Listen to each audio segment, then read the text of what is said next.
A new season of Black Mirror just released on Netflix, and last year I created a video discussing if the show has retained or abandoned its key principles, including nihilism, dystopia, and criticism of technology. At the time, it felt like the sixth series had taken too many liberties and had distanced the series away from its core themes. If you don't remember, or you haven't watched my previous video, which you totally should, my definition of what constituted a perfect Black Mirror episode was divided into 6 parts. I'll just play the clip. The responses were quite similar, giving technology as the common theme, alongside perversion of ethics and justice, a future setting, characters suffering, and tragedies occurring, usually death, or just a dark nihilistic tone. Now season 7 is out, I thought I'd analyse how Black Mirror-esque it is. Is it a return to form, or something entirely different? Before I go through the episodes one by one, I want to mention that the last episode in the series is actually a sequel to a previous episode of Black Mirror, USS Callister, so it uses the same technology, settings, and pretty much the same themes, so I won't be going over it really.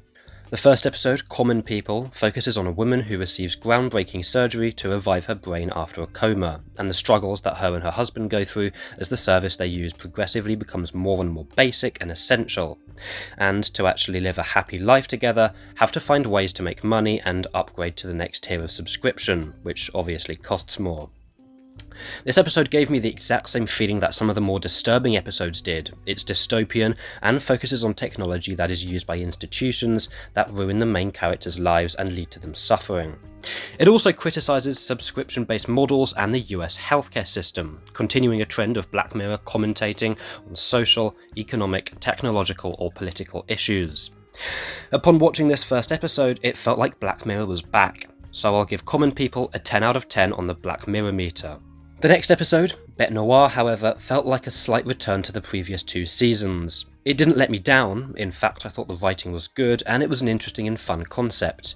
It's about Maria, who works for a food company, who has someone they knew from school join her work and use a voice-activated pendant connected to a quantum computer that can change reality according to her will.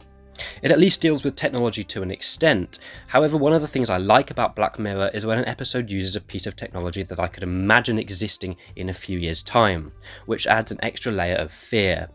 The robot dogs in Metalhead are a good example of this. The fact that we have made robotic dogs that can move and are trained on AI makes it more feasible that we could encounter scenarios such as the one presented in Metalhead. However, the technology in Bête Noire doesn't seem like it could ever possibly come into the hands of anyone. Sure, the show has played with some bizarre concepts like creating digital human clones, but even that has come across like it could be possible for us to harness that technology in the future. Being able to transport yourself to a real desired alternative universe seems way more fantasy than science fiction, and leans into the mistake that Season 6 made in being way too supernatural. Episode 2 gets a 3 out of 10 on the meter. Hotel Reverie, Episode 3, is about a film studio that aims to recreate a vintage film with a new actor, using AI built from the actor's original performances to fill in for them. This, unlike Episode 2, I can see totally happening, albeit not exactly how it's utilised in the episode. Film studios already use AI to resurrect dead or old actors, or just to de-age them. The digital copies of human consciousness is something that Black Mirror has, of course, used before, which gives it a familiar feel and connects to the wider universe of the show. And the horror of being stuck in the simulation until you finish your lines gives it a disturbing edge.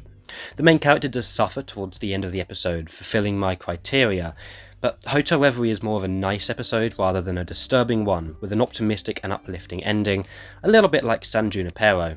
I'll give it a 6 out of 10. Episode 4, called Plaything, ticks off one of my criteria easily, and that its main setting is in the future. From what we can tell, it seems pretty dark and dystopian, but the main essence of the episode is the virtual creatures inside the game Thronglets, that, without spoiling anything, grow more and more powerful as they're fed better and better equipment.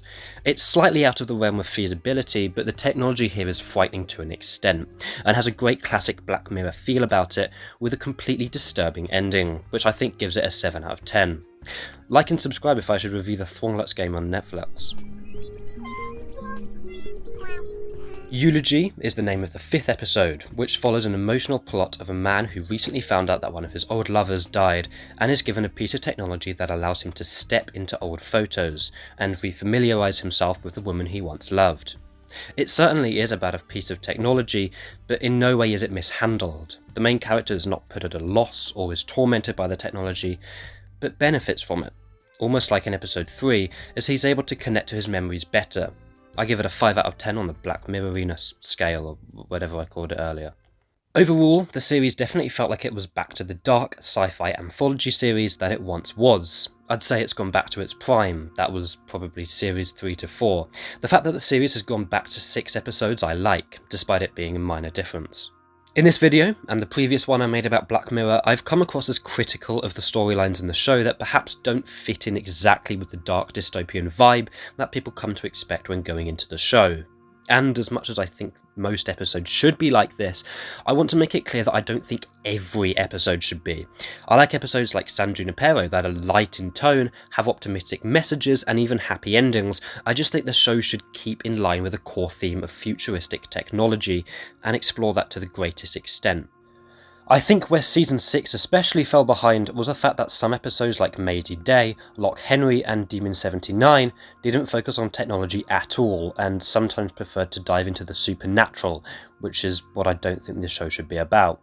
Another criticism I had of the recent state of the show when making my original video was the fact that some episodes, like the finale to Season 5, which I can't be bothered to say, and Joan is Awful from Season 6, took a too light and perhaps humorous tone.